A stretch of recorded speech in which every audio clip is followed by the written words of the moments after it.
The sauna door creaked shut, and the lock clicked with a sound that felt like a heartbeat stopping. I sat on the cedar bench, steam curling around me like a living thing, my pulse hammering in my throat. I'd asked Mr. Callahan, to join me, a reckless impulse born from months of stolen glances, and now he was here, his broad frame filling the doorway, his eyes unreadable in the haze. My name is Ethan Harper, 22, a community college dropout scraping by as a barista in Willow Creek, Pennsylvania. It's the kind of town where everyone knows your business, where secrets fester like damp rot in the old mill houses along the river. I'd known Mr. Callahan, Tom, since I was 15, when I'd started hanging out with his son, Ryan. Ryan was my best friend, my tether to sanity through high school's suffocating cliques and my own tangled feelings about who I was. But Tom was something else entirely. A quiet, steady presence who'd always seemed to see right through me. The sauna was my refuge, a place I'd come to after shifts to sweat out the day's frustrations. It was neutral ground, a liminal space where the world's rules felt softer, less rigid. I'd been coming here for years, but tonight was different. Tonight, I'd seen Tom at the gym, his flannel shirt swapped for a sweat-soaked tank top, his forearms corded with muscle as he racked the weights. I don't know what possessed me. Maybe the heat, maybe the way his eyes lingered on me for a split second too long, but I'd blurted out the invitation. "Join me in the sauna, Mr. Callahan?" My voice had cracked, betraying me, but he just nodded, his lips twitching into something like a smile. "Sure, Ethan. Why not?" Now here we were. The air was thick, heavy with cedar and steam, and I couldn't tell if the heat was coming from the coals or the weight of his gaze. He sat across from me, his towel draped loosely over his lap, his chest rising and falling with slow, deliberate breaths. The silence stretched, taut as a wire, until he finally spoke. "You've changed since you were a kid, Ethan," he said, his voice low, rough like gravel. "Not just taller. Something deeper." I swallowed, my mouth dry despite the humidity. "Yeah? Like what?" He leaned forward, elbows on his knees, his eyes locking onto mine. "You're braver than you used to be. Or maybe you're just tired of hiding." My heart lurched. Hiding. The word landed like a stone in still water, rippling through every carefully guarded part of me. I'd spent years hiding. My feelings, my truth, the way my chest tightened whenever Tom was near. Willow Creek wasn't exactly a haven for guys like me. Guys who loved men in a town where church signs preached salvation and neighbors whispered about sin. I'd come out to Ryan last year, a shaky confession over cheap beers in his garage, and he just shrugged, said, "Cool, man. Doesn't change a thing." But Tom? I'd never dared imagine he'd notice, let alone understand. "I don't know what you mean," I lied, my voice barely above a whisper. The steam seemed to thicken, pressing against my skin. Tom's eyes softened, but there was something else there. Something sharp, like he was weighing a decision. He stood, crossing the small space in 2 steps, and sat beside me, close enough that I could feel the heat radiating from his skin. "You don't have to play dumb with me, Ethan," he said. "I see you. I've always seen you." My breath caught, and for a moment, I couldn't move. His words were a key turning in a lock I'd bolted shut years ago. I wanted to ask what he meant, to demand answers, but the air felt too fragile, like one wrong word would shatter it. Instead, I just stared at him, his face inches from mine, the lines around his eyes etched deeper in the dim light. "You locked the door," I said finally, my voice trembling. It wasn't a question. He nodded, a slow, deliberate motion.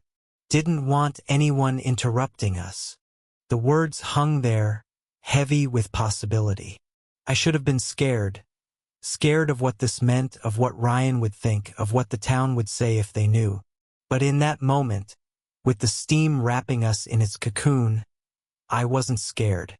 I was alive. Tom reached out, his hand hovering near my shoulder, not quite touching.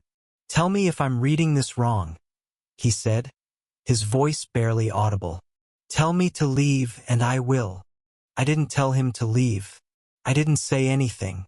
Instead, I leaned closer, just enough for his hand to settle on my shoulder, warm and steady, grounding me in a way I hadn't known I needed.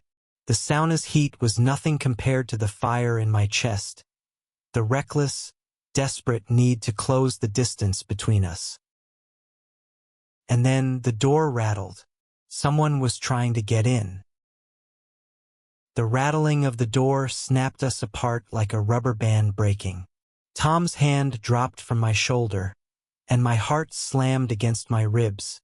The spell of the sauna shattered. I stared at the door, its frosted glass blurring the shadow of whoever was outside, their knuckles rapping impatiently against the wood. "Occupied," Tom called, his voice steady but edged with something I couldn't place. Annoyance, maybe, or protectiveness. The knocking stopped, and the shadow retreated, leaving us in the heavy silence of the steam once more. I exhaled, realizing I'd been holding my breath, but the moment's intimacy felt bruised, fragile. Tom leaned back, his gaze flickering to the door before settling on me again. "You okay?" he asked, his tone softer now, like he was checking for cracks in something delicate. I nodded, though my pulse was still racing. "Yeah, just wasn't expecting that." He chuckled, a low rumble that eased the tension in my chest. Small town, nosy people.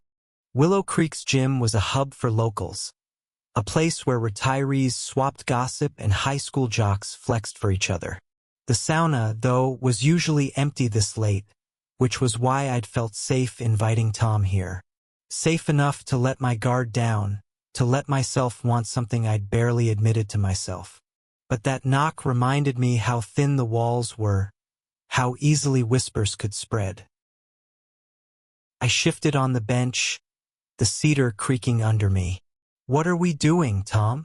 The question slipped out before I could stop it, raw and unguarded. I wasn't just asking about the sauna, or the locked door, or his hand on my shoulder. I was asking about the line we were towing, the one that could ruin everything. He didn't answer right away. Instead, he ran a hand through his damp hair, the gray at his temples catching the light. At 46, Tom was solid, weathered by years of working construction and raising Ryan alone after his wife left when Ryan was 10. He was the kind of man who fixed things. Leaky pipes, broken fences, his son's bad days. But this was uncharted. "I don't know, Ethan," he said finally, his voice rough with honesty. "But I know I've been thinking about you. More than I should." The confession hit me like a punch, stealing my breath. I'd spent months convincing myself my feelings were one-sided, that the way Tom's eyes lingered on me was just my imagination. But now, here he was saying the impossible out loud. I wanted to laugh, to cry, to grab him and never let go. Instead, I just stared, my mind racing to catch up. "Since when?" I asked, my voice barely steady. He hesitated, then gave a small, almost shy smile. "Since that night you and Ryan were in the garage talking about college. You were so alive, Ethan. Passionate. I couldn't stop watching you. That was a year ago, the night I told Ryan I was gay. I'd been a mess, spilling my fears about Willow Creek, about never fitting in. I hadn't even noticed Tom standing in the doorway, listening. The thought that he'd been watching me, seeing me, sent a shiver through me that had nothing to do with the sauna's heat. "I didn't know," I said, my words feeling inadequate. You're Ryan's dad. You're too old?" He cut in, raising an eyebrow. There was a challenge in his tone, but also a vulnerability that made my chest ache. "No," I said quickly. "Not that. Just I didn't think you'd ever look at me like that." He leaned closer, his voice dropping to a whisper. "I shouldn't, but I do." The air between us felt electric, every word pulling us closer to a ledge. I wasn't sure I was ready to jump off. I wanted to kiss him, to feel the roughness of his stubble against my skin, but the weight of reality, Ryan, the town, the locked door, held me back. What we were doing wasn't just risky, it was dangerous. Willow Creek didn't take kindly to anything that didn't fit its narrow mold. Before I could say anything, Tom stood, his towel shifting slightly as he moved to the sauna's control panel. He adjusted the heat, and a fresh wave of steam billowed up, wrapping us in a thicker haze. "We don't have to figure this out tonight," he said, his back to me. "But I'm not going anywhere, Ethan. Not unless you tell me to." I didn't want him to go. I wanted him to stay, to keep talking, to keep looking at me like I was more than just Ryan's friend. But the door's rattle echoed in my mind, a reminder of how close we'd come to being caught. I glanced at the frosted glass, half expecting another shadow, but it was still. "Okay," I said finally, my voice steadier than I felt. "Let's just talk. For now." Tom turned, his smile small but warm. "Talk it is." We talked for hours, the sauna's heat loosening our words. He told me about his marriage, how it crumbled under the weight of unspoken truths. I told him about my mom who'd left when I was 5, and the father I barely knew. We talked about Willow Creek, about the dreams we'd buried to survive here. And with every word, the distance between us shrank, until I could almost forget the world outside. But then, my phone buzzed in my bag, sharp and insistent. I ignored it at first, but it buzzed again and again. With a sinking feeling, I reached for it, the screen glowing through the steam. It was Ryan. "Where are you? Need to talk. Now." My stomach twisted as Ryan's texts lit up my phone, each one more urgent than the last. "Where are you? Call me. It's important." I stared at the screen, the sauna's heat suddenly stifling, like it was pressing the air out of my lungs. Tom noticed my shift, his brow furrowing as he leaned closer. "Everything okay?" he asked, his voice low, concerned. I hesitated, my thumb hovering over the call button. "It's Ryan," I said, forcing a casual tone. "Probably just wants to hang out or something." But I knew Ryan. He wasn't the type to spam texts unless something was wrong. My mind raced, conjuring worst-case scenarios. Had someone seen us come into the sauna? Had they heard the lock click? Willow Creek was small, and gossip spread faster than wildfire. I shoved the phone back into my bag, but the weight of those messages lingered. Tom didn't push, but his eyes stayed on me, steady and searching. "You don't have to answer him right now," he said. "We're here. Let's stay here." I wanted to. God, I wanted to stay in this bubble where it was just me and Tom, where the world's rules didn't apply. But Ryan's texts were like a tether, pulling me back to reality. He was my best friend, the one person who'd accepted me without hesitation when I came out. The thought of him finding out about this, about us, made my chest ache with guilt.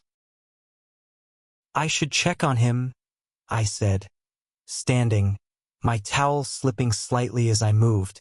The air felt colder outside the sauna's warmth, and I shivered despite myself. "Just give me a minute." Tom nodded, his expression unreadable. "I'll be here." I stepped into the locker room, the fluorescent lights harsh after the sauna's soft glow. My phone buzzed again as I dialed Ryan's number, my hands shaking. He picked up on the first ring. "Ethan, where the hell are you?" His voice was tight, not angry but worried, which was worse. "At the gym," I said, keeping my tone light. "What's up? You okay?" There was a pause, long enough to make my pulse spike.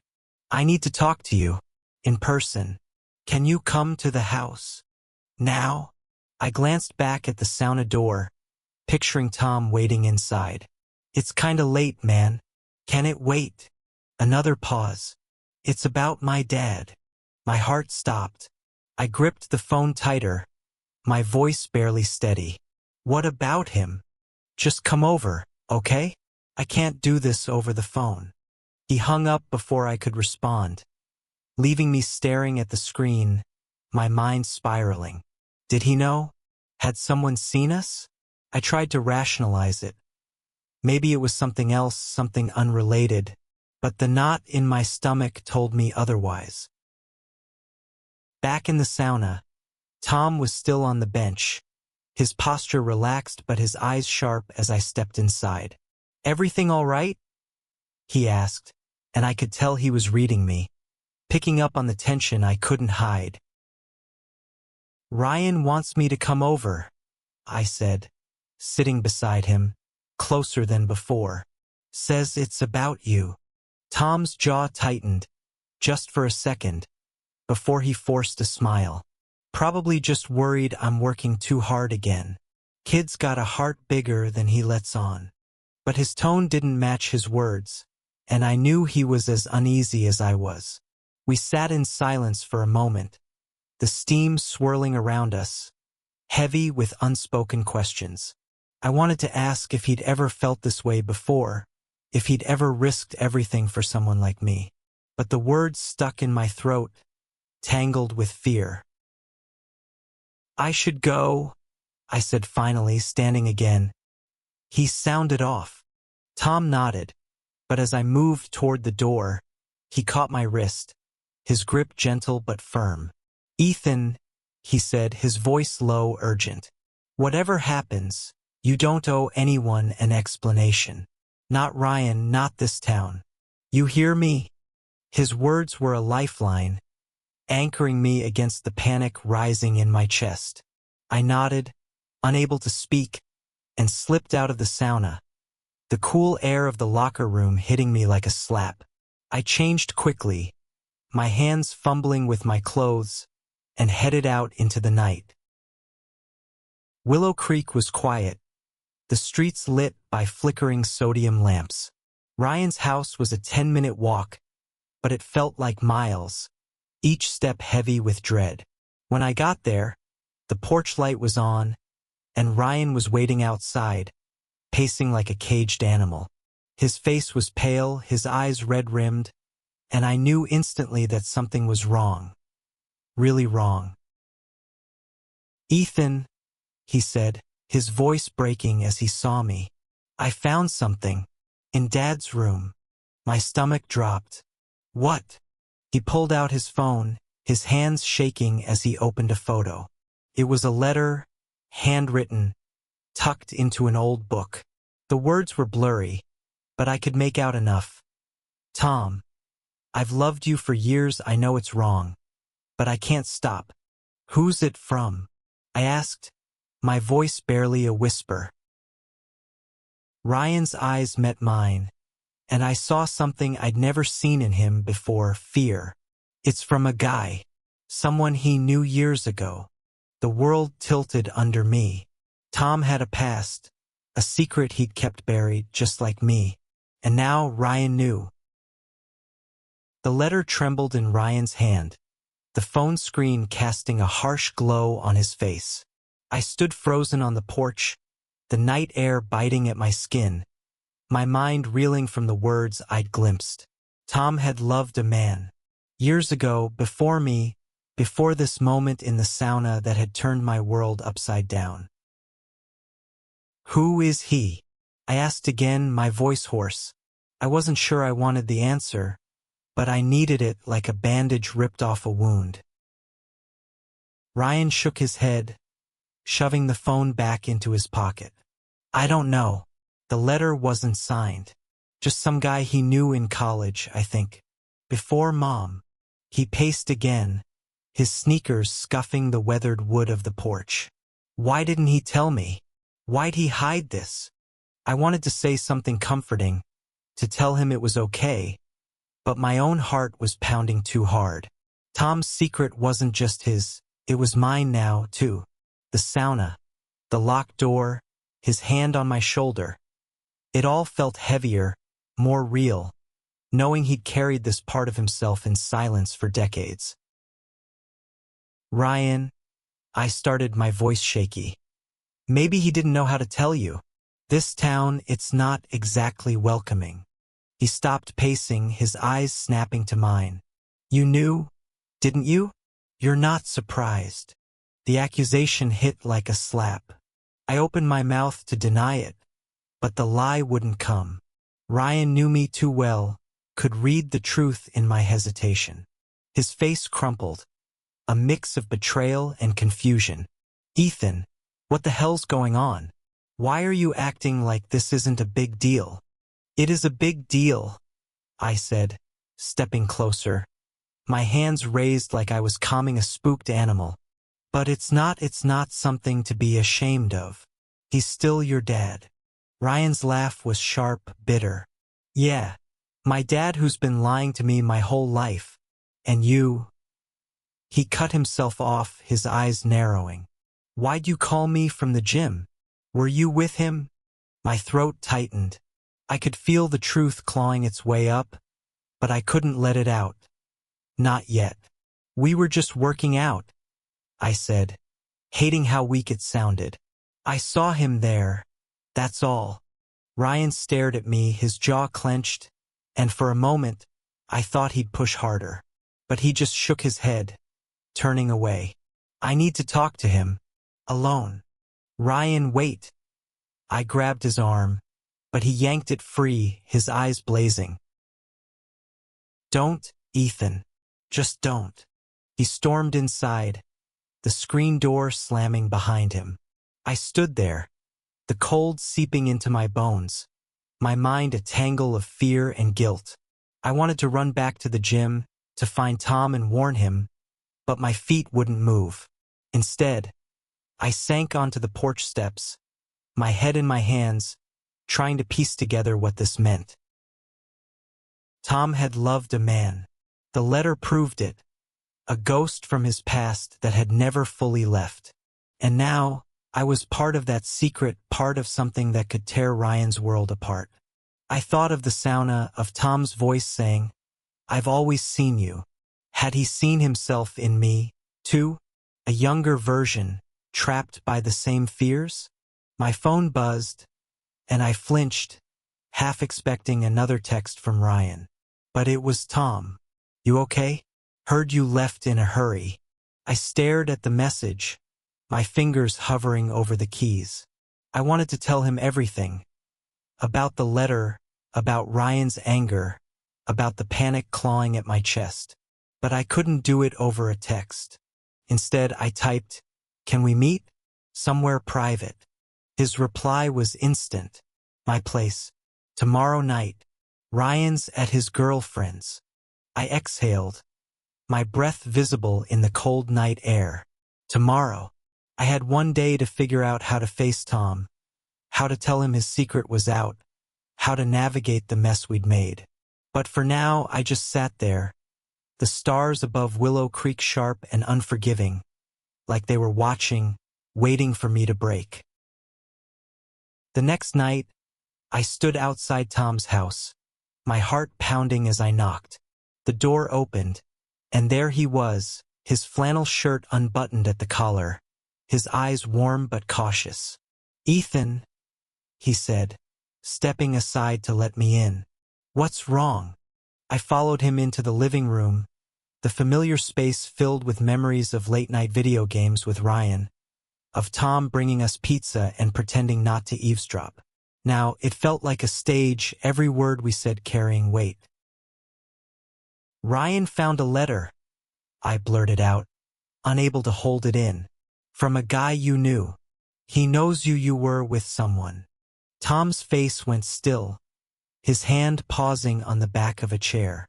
For a moment, he didn't speak, and I could see the years piling up behind his eyes, the weight of a life kept hidden. "What did it say?" he asked, his voice steady but low.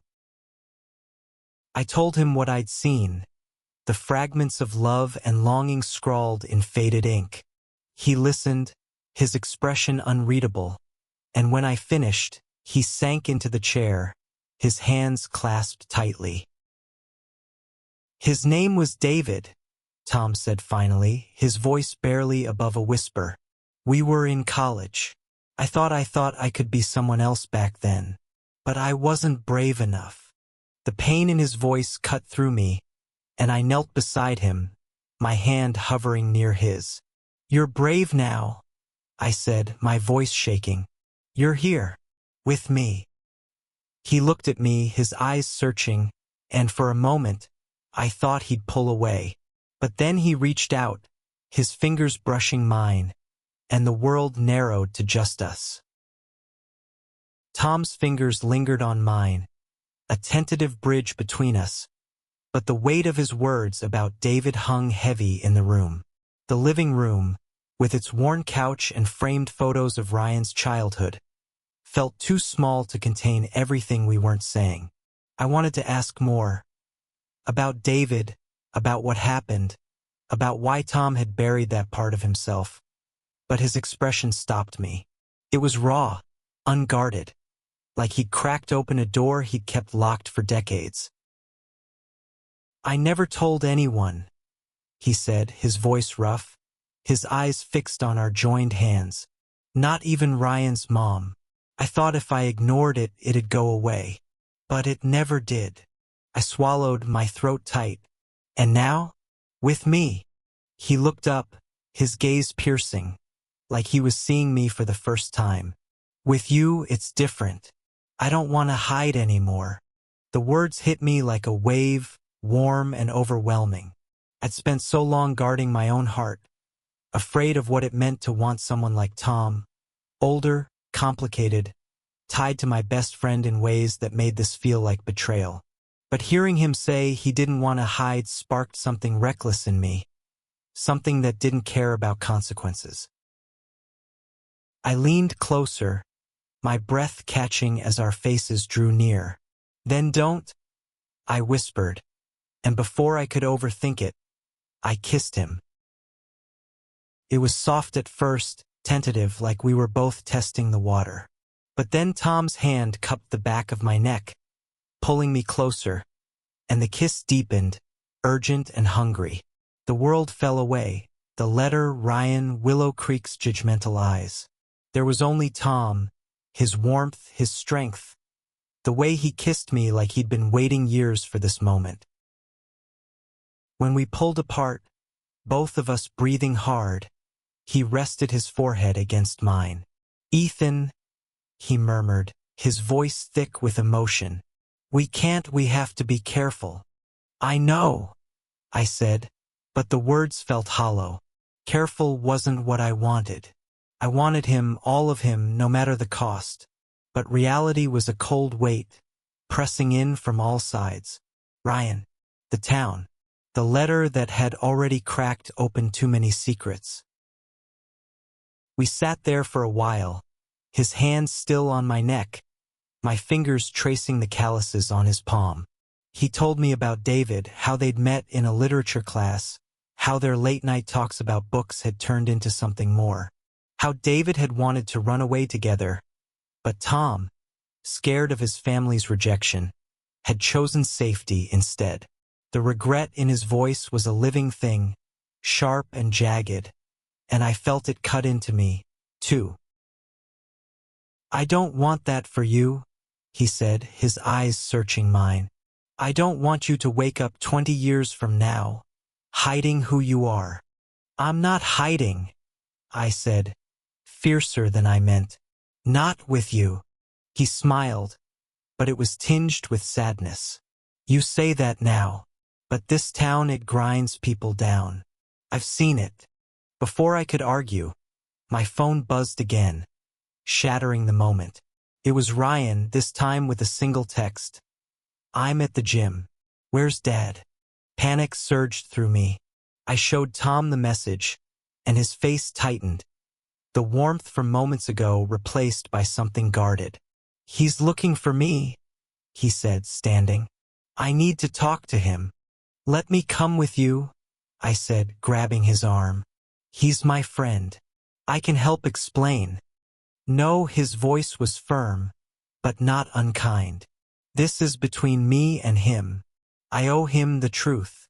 I wanted to protest, to insist I could handle it, but the look in his eyes stopped me. He was right. This was his story to tell, his past to face.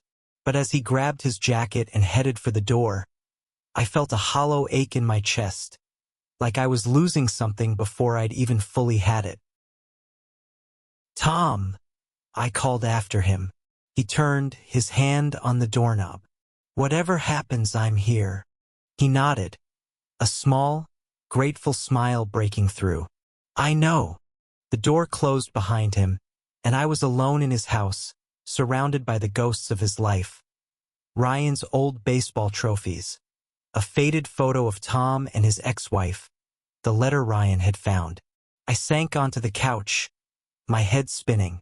I wanted to believe we could make this work, that Tom and I could carve out something real in a town that felt like it was built to crush us. But Ryan's text, his anger, loomed like a storm cloud. I don't know how long I sat there, but eventually my phone buzzed again. It was a voicemail from Ryan, his voice clipped, shaking. Ethan, I talked to Dad. I know everything. We need to talk. Meet me at the river tomorrow morning. The river, our spot where we'd skipped stones as kids, where I told him I was gay. Felt like a lifetime ago. I played the message again, trying to gauge his tone. Was he angry? Hurt? Did he know about me and Tom, or just about the letter? The uncertainty gnawed at me, but there was nothing I could do tonight. I left Tom's house, locking the door behind me, and walked home under the cold, starlit sky. Tomorrow would change everything, one way or another. The river glittered under the morning sun, its surface rippling with secrets it couldn't tell. I stood on the muddy bank, my sneakers sinking slightly into the earth, waiting for Ryan. The air was crisp, carrying the scent of damp leaves and the faint hum of Willow Creek waking up. My stomach churned, Ryan's voicemail looping in my head. I know everything. Did he? Or was he just grappling with Tom's past, unaware of the sauna, of the kiss, of the fragile thing growing between his dad and me?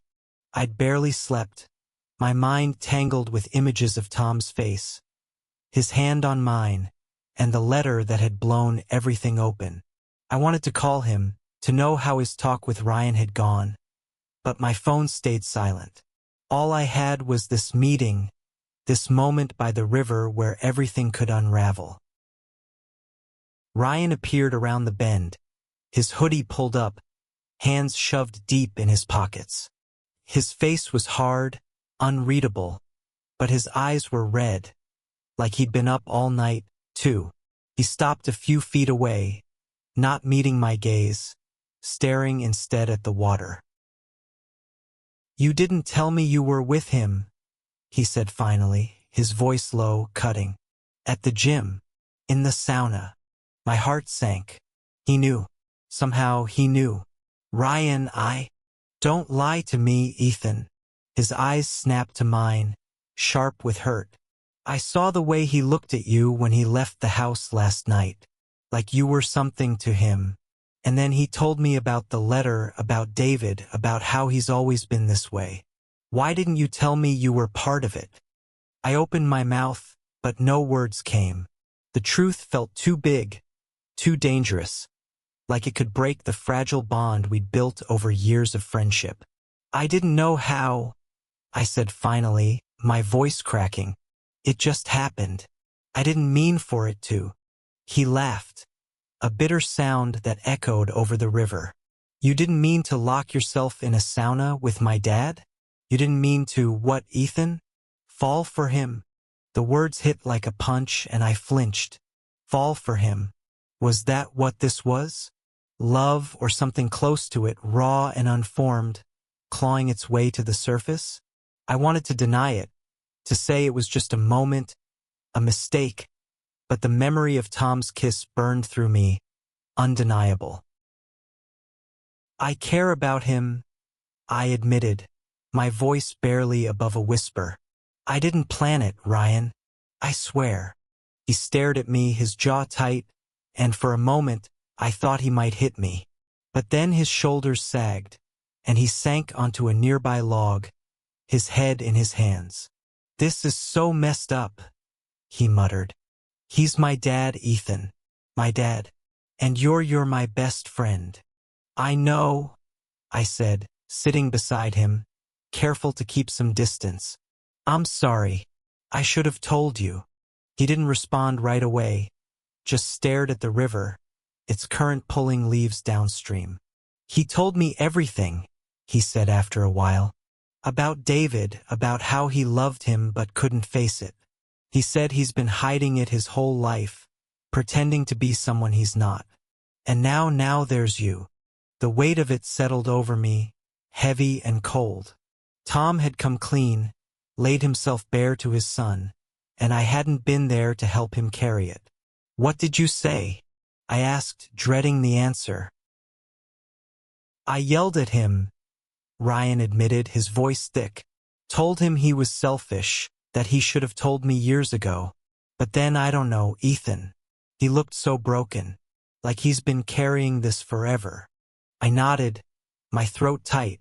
I could picture Tom, his steady exterior cracking, the man who'd fixed everything for everyone finally admitting he couldn't fix himself.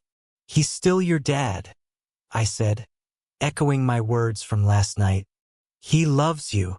Ryan's eyes met mine, searching. Do you love him? The question caught me off guard, raw and exposed. Did I love Tom? I thought of his quiet strength, the way he'd seen me when I felt invisible, the risk he'd taken in that sauna. I think I could, I said, my voice trembling. If he lets me. Ryan didn't say anything for a long time, just stared at the water. Finally, he stood, brushing dirt from his jeans. I need time, Ethan. I don't know how to deal with this, any of it. But I don't hate you. Or him. It wasn't forgiveness, not exactly. But it was something. A crack in the wall, a chance to rebuild. Thanks, I said, my voice barely audible. He nodded, then turned to leave, pausing only to glance back. Don't hurt him, okay? He's been through enough.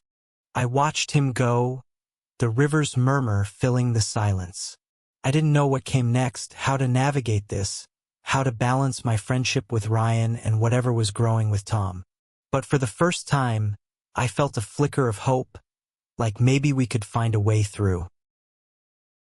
That night, I went back to Tom's house. He was in the kitchen, washing dishes, his movements slow, deliberate. When he saw me, his face softened, but there was a weariness there, too, like he'd aged years in a day. He told you? He asked, drying his hands on a towel. Yeah, I said, stepping closer. He's hurt, but he's trying. Tom nodded, his eyes distant. I should have told him sooner. I should have been braver. I reached for his hand, my fingers curling around his. You're brave now, I said, echoing my words from before. And I'm here. He looked at me, his eyes shining, and pulled me into a hug, fierce and warm. For the first time, I let myself believe we could do this. Together. Tom's arms around me felt like an anchor, grounding me against the storm of the past few days. The kitchen was quiet, The only sound the faint drip of the faucet and our steady breathing. I pressed my face into his shoulder, inhaling the scent of cedar and soap, and for a moment, I let myself forget the world outside. Ryan's pain, Willow Creek's whispers, the letter that had changed everything. But reality wasn't so easily ignored. We pulled apart, and Tom's eyes searched mine, a mix of hope and fear. "What did Ryan say?" he asked, his voice low, like he was bracing for the worst. I told him about the river, about Ryan's anger and confusion, about the fragile truce we'd reached. "He needs time," I said, leaning against the counter. "But he doesn't hate us. That's something." Tom nodded, but his jaw was tight, his hands restless as he folded the dish towel. "I never wanted to hurt him," he said. I thought keeping it buried would protect him." "I know," I said, reaching for his hand again. His fingers were warm, calloused, and I held on tight, like I could keep him from slipping back into that old habit of hiding. "But you don't have to protect him from who you are, or who we are." The words felt bold, reckless even, but they were true. Whatever this was between us, new, fragile, terrifying. It was real, and I wasn't willing to let it go, not for Willow Creek, not for anyone. Tom's smile was small, tentative, but it lit something warm in my chest. "You're braver than I ever was," he said, brushing a thumb across my knuckles. "I don't know how I got so lucky." I laughed, a shaky sound. "Lucky? We're sneaking around like teenagers, and your son might never speak to me again." He chuckled, the sound easing the tension in the room. "Fair point, but still I'm glad it's you." The words settled over me, soft and heavy, like a blanket on a cold night. I wanted to kiss him again, to lose myself in the heat of him, but the weight of Ryan's words, "Don't hurt him," kept me grounded. We weren't just risking our hearts, we were risking everything. "We need to figure this out," I said, my voice steadier than I felt. "How to make this work without tearing everything apart." Tom nodded, his expression serious. "I'll talk to Ryan again. Really talk. No more secrets. And I'll be there," I said, squeezing his hand. "Not just for you, but for him. He's still my friend." We spent the rest of the night talking, not just about Ryan or the letter, but about us.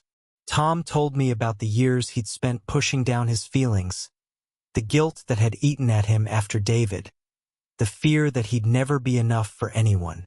I told him about my own struggles, coming out in a town that didn't understand, the loneliness of feeling like I didn't belong. With every word, the distance between us shrank, until it felt like we were building something new, something stronger than the fear that had held us back. But Willow Creek wasn't done with us. The next morning, I woke to a text from my coworker, Lila, at the coffee shop.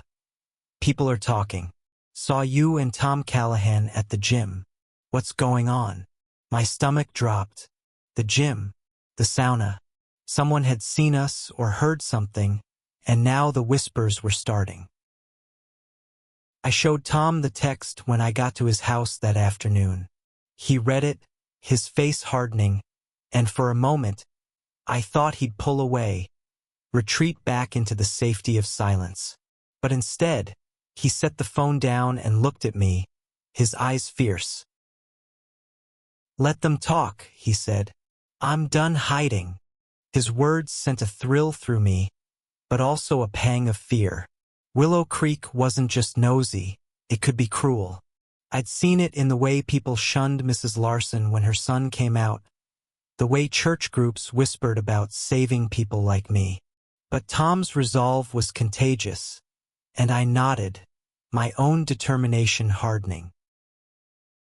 "Okay," I said, "no more hiding." We decided to face Ryan together, to lay everything out and hope he could understand. That evening, we sat in Tom's living room, the same place where we'd kissed, where I'd learned about David. Ryan walked in, his face guarded but not hostile, and sat across from us, his hands clasped tightly.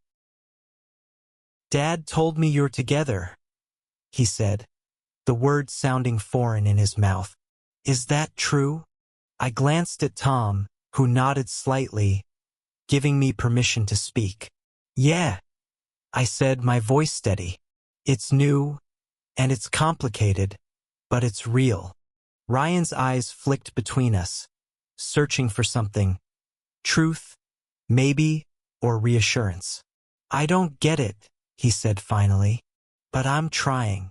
I need to know you're not gonna hurt each other." "We're not," Tom said, his voice firm. "I promise you that." Ryan didn't respond right away, but he didn't storm out either. It was a start, a small step toward something better. As he left, he gave me a nod, not forgiveness, but an acknowledgement. It was enough for now. That night, Tom and I lay on his couch, his arm around me, the world outside quieter than it had been in days. We weren't safe, not yet, but we were together, and that felt like a victory. The weeks that followed were a tightrope walk, each day a careful balance between hope and fear. Tom and I were together not just in stolen moments but openly, at least in the small ways we could manage. A shared coffee at the diner, a walk by the river, his hand brushing mine in the hardware store when no one was looking. Willow Creek watched us, its eyes sharp and unforgiving, but Tom's resolve, "I'm done hiding," kept us steady. And yet, the whispers grew louder, a low hum that followed us like a shadow. Ryan was trying harder than I'd expected. He didn't join us for those coffees or walks, but he'd started texting me again. Small things, like memes or complaints about his girlfriend's cat. It wasn't the same as before, but it was progress, a fragile bridge we were rebuilding one careful step at a time. He'd even sat down with Tom one night, just the two of them. And though neither shared the details, Tom came back with a quiet smile, saying, "He's coming around." But Willow Creek wasn't as forgiving. The coffee shop became a minefield, with customers whispering behind their mugs, their eyes darting to me when they thought I wasn't looking. Lila, my coworker, was supportive, but even she warned me to be careful. "People talk, Ethan," she said one slow afternoon, wiping down the counter. "They don't like what they don't understand." I knew she was right, but every glance from Tom, every moment we stole together, made it worth the risk. We were building something real, something neither of us had dared hope for. Tom started talking about the future, leaving Willow Creek, maybe finding a place where we could be ourselves without fear. The idea was intoxicating, a dream I hadn't let myself imagine.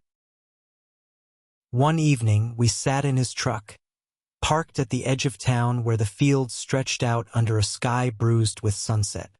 He turned to me, his hand resting on the gearshift, his eyes soft but serious. "I want this, Ethan," he said. "You and me. For real. But I need to know you're all in." I looked at him, his face etched with years of hard work and harder choices, and I felt a certainty I'd never known before. "I'm all in," I said, my voice steady. "No matter what." He leaned over, kissing me softly, and for a moment, the world was just us.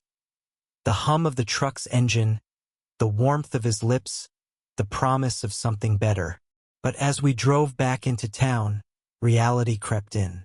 A group of guys from the gym stood outside the bar, their eyes narrowing as we passed. One of them, a regular named Mike, spat on the ground, his gaze locked on Tom's truck. I felt Tom tense beside me, but he didn't say anything, just kept driving. The next day, it got worse. I arrived at the coffee shop to find a note taped to the door, and signed but vicious. Fags don't belong here. My hands shook as I tore it down, but the words burned into me, a reminder of what we were up against. I didn't tell Tom right away. I didn't want to add to his burden, but when he stopped by for his usual black coffee, he saw it in my face. "What happened?" he asked, his voice low, urgent. I showed him the note, crumpled in my pocket. His jaw tightened, his eyes darkening with something I hadn't seen before. Anger, yes, but also defiance. "They don't get to decide who we are," he said, crumpling the note in his fist. "Not anymore." That night we made a decision. We'd leave Willow Creek, not running, but choosing a life where we could breathe. Tom had savings, enough to start over somewhere new, maybe Pittsburgh or Philly, where the world felt bigger, kinder. I'd find work, maybe go back to school. The thought was terrifying, but also freeing, like shedding a skin that had never fit right.